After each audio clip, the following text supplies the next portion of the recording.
পারবে নিজের রাগকে থামাতে? সূর্য কি পারবে এই গার ফাটা রোদকে বরফে পরিণত করতে? হ্যালো বন্ধুরা, তোমাদের সকলকে স্বাগত আমাদের টপ নিউজ চ্যানেলে। আজকে আমরা ফসলে ফসলে গাছের নিচে নিচে জিজ্ঞাসা করব এই গরম নিয়ে মানুষের কি চিন্তা, কি সমস্যা। তো চলো। A few moments later.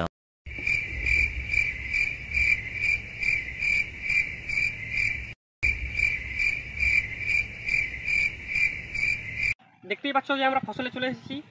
এই রোদে এত তাপে মানুষ তো দূরের কথা, একটা পশু পাখি পোকামাকড় কোনো কিছুই দেখা যাচ্ছে না।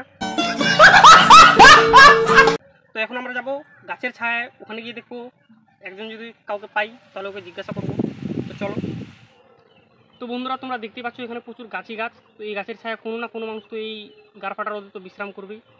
তো ওই যে একজনকে দেখতে পেয়েছি, তো চলুন ওইদিকে দাদার কাছে কিছু প্রশ্ন করবো। তো ওই যে আমার পেছনে একজনকে দেখতে পেয়েছি, তো চলুন দাদার কাছে কিছু জিজ্ঞাসা করি। ভালো আছেন? আমরা অনেক দূর থেকে এসেছি। দূর থেকে আসছেন? হ্যাঁ, তাহলে বসেন, গল্প করি। আমিও এখানে একাই আছি। আমরা এখানে বসার জন্য আসিনি, কিছু জিজ্ঞাসা করতে আসি। এই যে দিনের পর দিন গরমের হার বেড়েই চলেছে, তো এটা নিয়ে আপনার কি মন্তব্য? দেখেন, মন্তব্য বললেও কি সে শুনবে? মনে হয় না সে শুনবে। মূল কথা শুনবে। এরপরেও সূর্যকে কি কিছু বলবেন আপনি? হ্যাঁ, আমি এটাই বলবো যে এবছর সূর্য জিতে গেলেও আগের বছর কিন্তু ও জিততে পারবে না।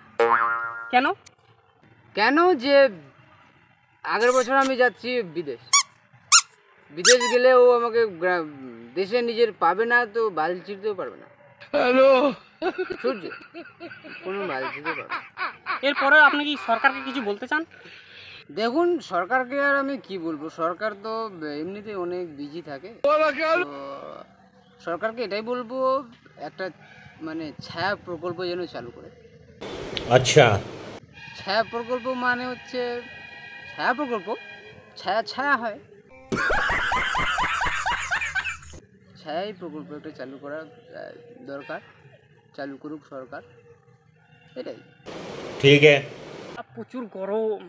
তো আপনি যে এখানে বসে আছেন, এই যে এদিকে যে পুকুরটা যে দেখা যাচ্ছে, এই পুকুরটার পানিটা যে এখন কি, এই জলটা এখন কি গরম না ঠান্ডা হতে পারে? দেখুন, সেটা তো আমি মানে চেক করি নাই।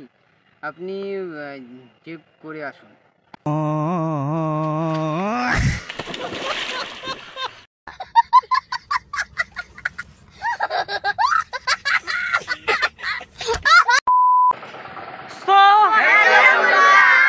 যদি ভিডিওটি ভালো লেগে থাকে তাহলে একটি লাইক করে দিবেন, আর এইরকম ভিডিও দেখার জন্য আমাদের চ্যানেলটিকে সাবস্ক্রাইব করুন। বাই।